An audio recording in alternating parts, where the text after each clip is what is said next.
ఎవరే phone? Revathi phone చేసిందయ్యా. ఇవాళ వాసుని తీసుకొస్తున్నారంట. వాడిని హాస్పిటల్ నుంచి సరాసరి వాళ్ళింటికి తీసుకెళ్దామని వాళ్ళ నాన్నగారు చెప్పారంట. ఏం చేయమంటారు అత్తయ్య అని రేవతి నన్ను అడగడానికి ఫోన్ చేసింది. అదేమిటి వాసును వాళ్ళింటికి తీసుకెళ్ళటం ఏమిటి? అవునయ్యా. అదేంటి వాళ్ళింటికి తీసుకెళ్ళటం ఏమిటి? ఎంత హాస్పిటల్ బిల్లు పే చేసినా వాళ్ళింటికి తీసుకెళ్లి పెట్టుకోవటం ఏమిటి? వాడికేం ఇల్లు వాకిల్ లేదనుకుంటున్నారా? వాడి తరఫున మంచి చెడు చూసే మనుషులు లేరనుకున్నారా? అదేం కుదరదు కానీ రే గోపి, నువ్వు వెళ్ళి వాసుని ఇక్కడ తీసుకురా. ఏం అవసరం లేదయ్యా. వాడిని ఇక్కడికి తెచ్చిపెట్టి అక్కడున్నంత సౌకర్యంగా నువ్వు ఇక్కడ చూడగలవా? వాళ్ళింట్లో ఎంత సౌకర్యంగా ఉంటుందో నీకు తెలీదా? అవన్నీ మన ఇంట్లో ఉన్నాయో చెప్పు. గోపి, నాకెందుకో వాసు వాళ్ళ మామగారింట్లో ఉండడమే మంచిదనిపిస్తుంది. నువ్వేమంటావురా? అవునమ్మా, నాకు వాసుగాడు అక్కడ ఉంటేనే మంచిదనిపిస్తుంది. సర్లేండి అర్చన, ముందెళ్ళి వంట పని చూడండి. నేను వస్తా పదమ్మా.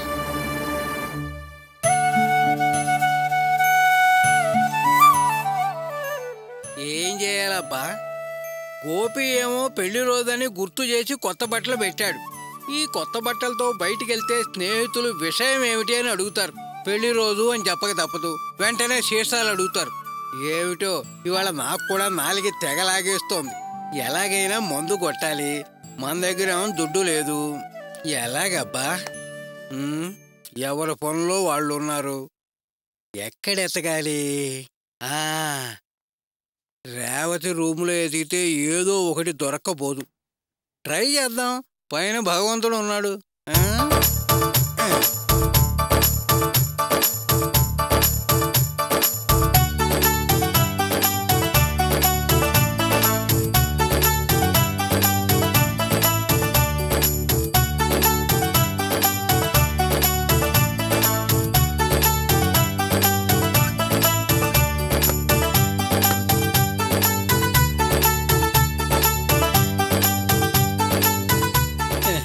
చిన్ని కృష్ణుడేవన్నా దొంగతనం చేయగలేంది. మనమెంత ప్రొసీడ్.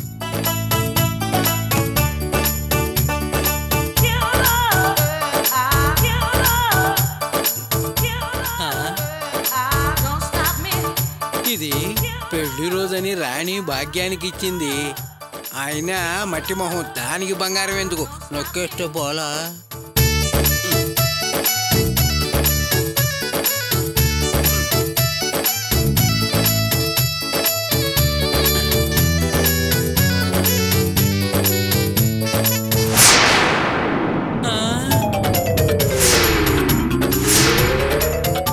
ఏంటిది చీపురు పుచ్చుకుని ఉంచుంది? కొంపదీసి చూసిందా ఏమిటి? చూస్తే నా బతుకు ఫినిష్. ఏమిటి భాగ్యం, చీపురు పుచ్చుకుని ఉంచున్నావేమిటి? అవును, వంట అయిందా? ఆ గదిలో నీకేం పని? అది అడిగేది నిన్నే. ఏం పని? అక్కడే చెప్పవే.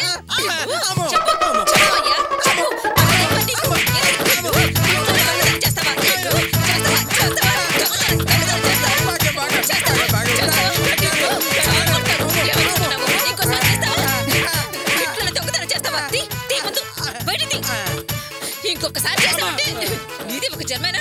ఈ బతుకు వదలడం కన్నా చావడం మేలు. శ్రీమద్రమారణ గోయిందో.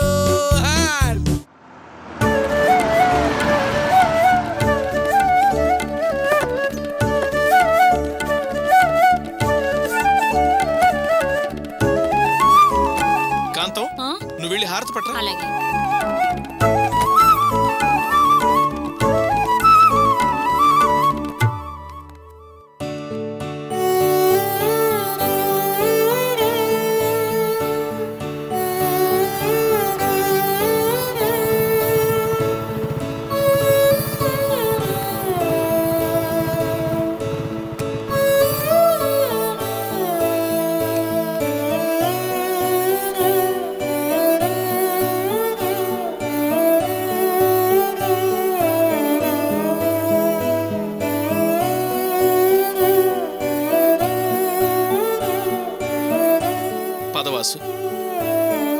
రా గోపి.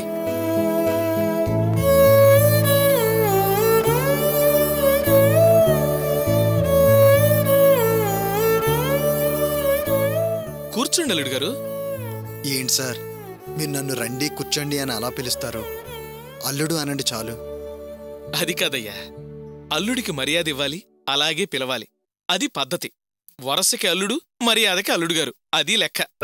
అలా కాదు సార్, మీరు రండి రండి అంటుంటే నన్ను మీరు దూరంగా ఉంచుతున్నట్టు నాకు అనిపిస్తుంది.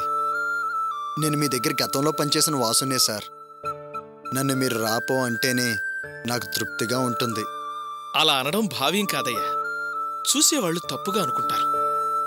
ఇదిగో, ఇక నుంచి నువ్వు నన్ను సార్ అని పిలవక్కర్లేదు, మావయ్య అని పిలిస్తేనే బావుంటుంది. అర్థమైందా? అలాగే మావయ్య. అది కూర్చో. గోపి, ఇంకా అలా నిలబడ్డావేంటయ్యా? వచ్చి కూర్చో. చెల్లెమ్మా కూర్చోమ్మా. అమ్మా రేవతి, ఇది లోపల పెట్టమ్మా. అన్నయ్య గారు, మీరు చాలా పెద్ద మనసు చేసుకుని డబ్బుకు వెనకాడకుండా ఖర్చు పెట్టి నా బిడ్డ ప్రాణాలు కాపాడారు. మీ మేలు జన్మలో మర్చిపోలేం అన్నయ్య గారు. అదేంటమ్మా అలా అంటావు? వాసు నా ప్రాణాల్ని, నా భార్య ప్రాణాల్ని కాపాడాడు. తను చేసిన దాని ముందు నేను చేసిందెంత? ఆ మాటకొస్తే వాసుకి నేనే రుణపడున్నాను. రే వాసు, ఈ గాయాలన్నీ మానడానికి ఓ వారం రోజులు పడతాయని డాక్టర్ గారు చెప్పారు. ఈ వారం రోజులు నువ్వెక్కడే ఉండు, తగ్గిన తర్వాత మన ఇంటికి వద్దు గాని. అలాగే అన్నయ్య. అమ్మా, నాకు షెడ్లో చాలా పనుంది, నేను బయలుదేరతాను. నువ్వు సాయంత్రం దాకా వాసుగారి దగ్గరుండి సాయంత్రం ఇంటికి వచ్చేసాయి. సరే గోపి, జాగ్రత్తగా వెళ్ళు. వస్తాను రా వాసు. వస్తానండి. గోపి, ఒక్క నిమిషం. చెప్పండి. నువ్వు వాసుని ఒక వారం రోజులు ఇక్కడే ఉంచుకుని రెస్ట్ తీసుకున్న తర్వాత మీ ఇంటికి పంపించమని చెప్పావు కదా? అవును. కానీ ఇక నుంచి వాసు మాతో పాటే ఇక్కడే ఈ ఇంట్లోనే ఉండాలని మేము నిర్ణయించుకున్నాం. ఏమన్నారు? నేను జీవితకాలం మీ ఇంట్లోనే ఇక్కడే ఉండాలా? అంటే ఇల్లరికి పల్లుడుగానా?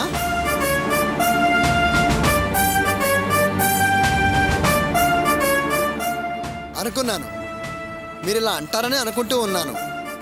నన్ను డిశ్చార్జ్ చేసుకొని నేరుగా ఈ ఇంటికి తీసుకొచ్చినప్పుడే మీరు ఇలాంటి ప్లాన్ ఏదో కడుపులో పెట్టుకున్నారు అనుకున్నాను. అదే నిజమైంది.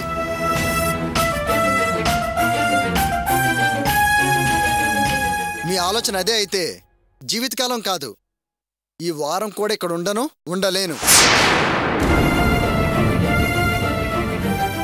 అమ్మా పద, బయలుదేరదాం. రేవతి పద.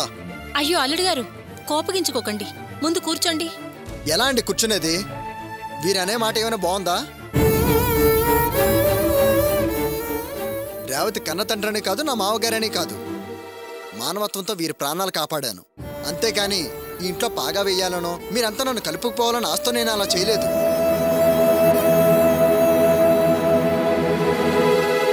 ఇప్పుడు ఆయననే మాటలు అలా అనిపిస్తున్నాయి.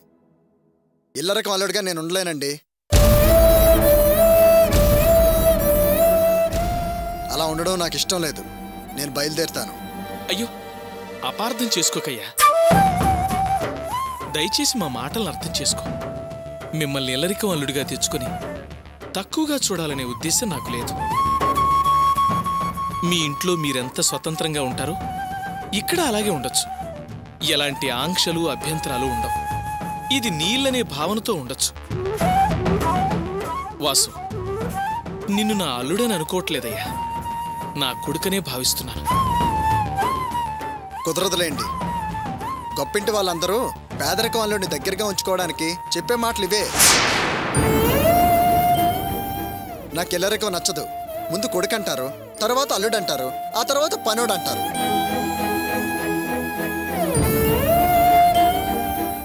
చివరికి మనిషి అన్న గౌరవం కూడా ఇవ్వరు. అందుకే నేను ఖైదీకి ఇక్కడ బ్రతకలేను. దయచేసి ఎందుకు ఇలా అంటున్నానో అర్థం చేసుకోండి. మీరు నన్ను అల్లుడిగా అంగీకరించిన చివరి క్షణం వరకు కేవలం నేను మీ ఆస్తి మీద ఆశపడే రేవతిని ప్రేమించాను అన్నారు. ఇప్పుడు నేను ఇక్కడే ఉంటే మీరు అనుకున్నదే నిజమవుతుంది. జనం కూడా అలాగే అనుకుంటారు. ఆ నింద భరించడం నాకు ఇష్టం లేదు. ఇప్పుడు నేను చెప్పేది ఒక్కటే, నేను రేవతిని ప్రేమించాను కానీ మీ ఆస్తిపాస్తులను కాదు. అది నిజం. అయ్యో అలా అనకండి అల్లుడు గారు. వదిన గారు, మీరైనా కాస్త నచ్చ చెప్పండి. ఒరే వాసు, వాళ్ళని అర్థం చేసుకోకుండా ఎందుకురా అంత ఆవేశంగా మాట్లాడుతున్నావు? కాస్తంత నిదానంగా ఆలోచించరా. అమ్మా దయచేసి నువ్వేం మాట్లాడకు. నేను అన్ని ఆలోచించే మాట్లాడాను. నాకేదో సర్ది చెప్పే ప్రయత్నం అస్సలు చేయకు. గోపి, నువ్వేనా మీ తమ్ముడికి కాస్త చెప్పవయ్యా. ఊళ్ళో వాళ్ళు ఏమనుకుంటున్నారనేది మనకు అనవసరం. మా అవసరం, మా పరిస్థితి కొంచెం ఆలోచించమని చెప్పు. మాకున్నది ఒక్కగానొక్క కూతురు. దీన్ని అత్తారింటికి పంపించేస్తే ఇంత పెద్ద ఇంట్లో బిక్కు బిక్కుమంటూ మీ ఇద్దరం ఎలా ఉండగలం చెప్పు? మేమేం చిన్నవాళ్ళం కాదుగా. ఈ వయసులో మాకు వీళ్ళు తోడుగా ఉంటే మా మనసుకి కాస్త ప్రశాంతంగా ఉంటుంది.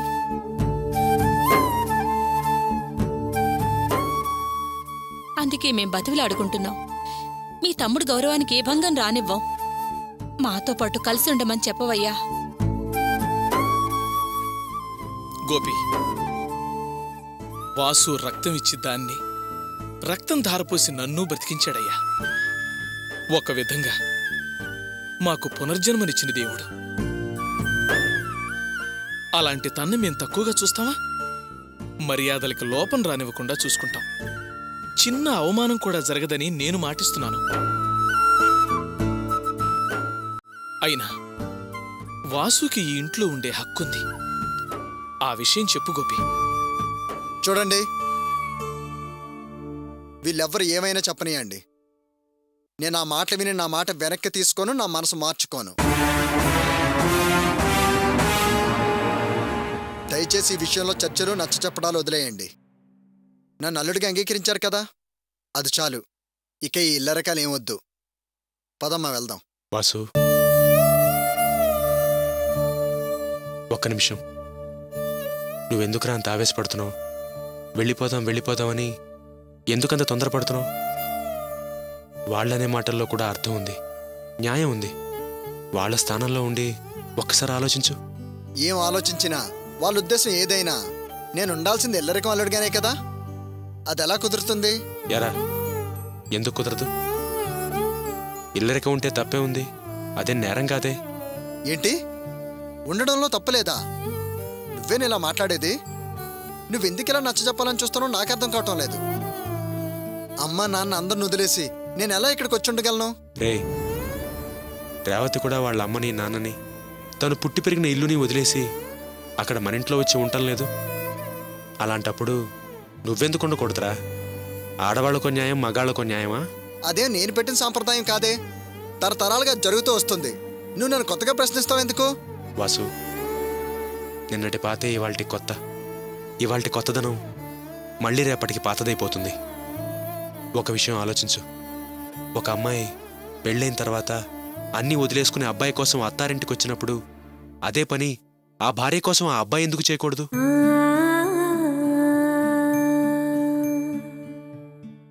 రేయ్, నువ్వు మగాడివి అనే అహంకారాన్ని పక్కన పెట్టేరా. అయినా ఈ రోజుల్లో అమ్మాయిలు అబ్బాయిలు అందరూ ఒకటే. రేవతి గొప్పింటి అమ్మాయి, బాగా డబ్బున్న అమ్మాయి. తన డబ్బుని హోదాని పక్కన పెట్టేసి నిన్ను ప్రేమించింది అన్న ఒకే ఒక కారణం కోసం అక్కడ మన పేదింటికొచ్చి నీతో కాపురం చేస్తోంది. అలాగే నువ్వు కూడా తన కోసం, తన ప్రేమ కోసం ఇక్కడికొచ్చి ఇల్లరికం ఎందుకు ఉండకూడదురా?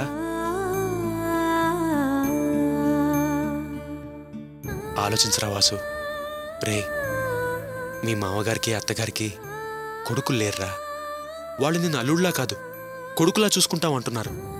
నువ్వు వాళ్లతో ఇక్కడుండి, అదే ఇల్లరిక ఉండి వాళ్ళని అమ్మా నాన్నలా చూసుకోరా.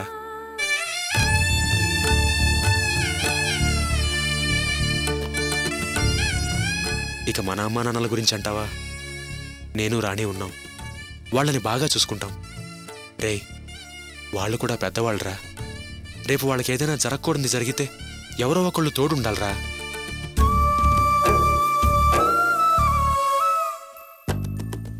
వాసు, ఇలా అంటున్నానని తప్పుగా అనుకోకరా. ముందు మన కోసం, మన వాళ్ళ కోసం బతకాలరా. ఎవరో ఏదో అనుకుంటారని బతకడం కరెక్ట్ కాదురా. జనం కోసం బతికేంత గొప్పవాళ్ళం కానీ మహానుభావులం కానీ మనం కాదురా, గుర్తుపెట్టుకో. ఏంట్రా వాసు, మీ అన్నయ్య అంతగా చెప్తుంటే ఇంకా ఆలోచిస్తావు? ఈ లోకంలో ఎవ్వరూ చేయని పని నిన్నొక్కడే చేయమంటలేదుగా. దయచేసి కుదరదని మాత్రం అనద్దల్లుడు గారు. ఈ ఇల్లు మీదనుకోండి, అయినా ఈ ప్రాణాలే మీరు దానం చేసినవి. ఇక ఏ అనుమానం మనసులో పెట్టుకోకుండా, వేరే మాట అనకుండా దయచేసి ఇక్కడే ఉంటానండి. ఉంటానని చెప్పరా?